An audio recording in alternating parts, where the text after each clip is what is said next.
दिवस की हार्दिक शुभकामनाएं देती हूँ। आज हम उस स्वर्णिम दिवस का उत्सव मना रहे हैं जब वर्षों की दास्ता के बाद भारत ने स्वतंत्रता का अमृत प्राप्त किया। यह दिन केवल उत्सव का नहीं, यह दिन उन अमर वीरों के प्रति अपनी कृतज्ञता प्रकट करने का दिन है जिन्होंने अपने प्राणों की आहुति देकर हमें स्वतंत्र भारत का गौरव प्रदान किया।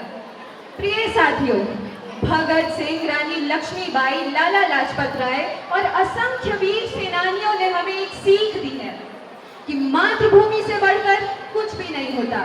उनका साहस आज भी हमें स्मरण कराता है कि हमारे कर्तव्य क्या हैं अपने राष्ट्र के प्रति।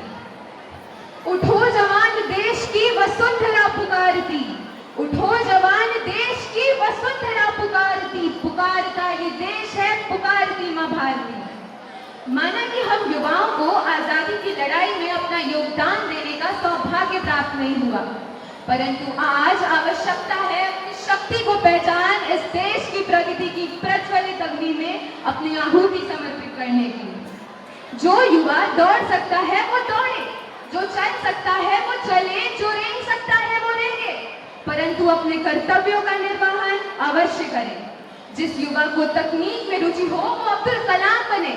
IIT, NIT से पढ़ने वाले छात्र नासा के लिए नहीं अपितु इसरो के लिए काम करें। हम क्रिकेट, फुटबॉल, हॉकी, कबड्डी खेलें तो भारत के लिए खेलें।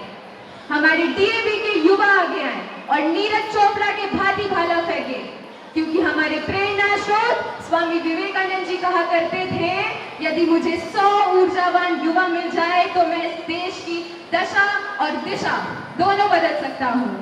तो आइए आज हम ये संकल्प लें कि हम सदा परिश्रम, अनुशासन और राष्ट्रभक्ति के मार्ग पर चलेंगे तथा अपने कर्म और ज्ञान से भारत को और भी अधिक महान बनाएंगे, क्योंकि हम उस देश के नागरिक हैं जिसके होठों में गंगा और हाथों पे तिरंगा है।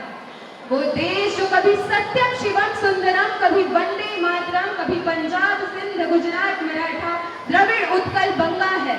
हम उस देश के नागरिक हैं जो हर ठुकराए हुए का शरण स्थली बन जाता है तथा 7 समंदर पार परदेशियों को भी अपना भाई और बहन कहकर बुलाता है।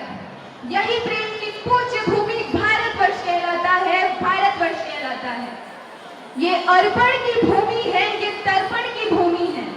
ये अर्पण की भूमि है, ये तर्पण की भूमि है।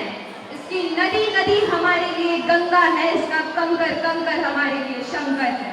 हम जिएंगे तो इस भारत के लिए और मरेंगे तो इस भारत के लिए, और मरने के बाद भी हमारी अस्थियों को अगर कोई कान लगाकर सुनेगा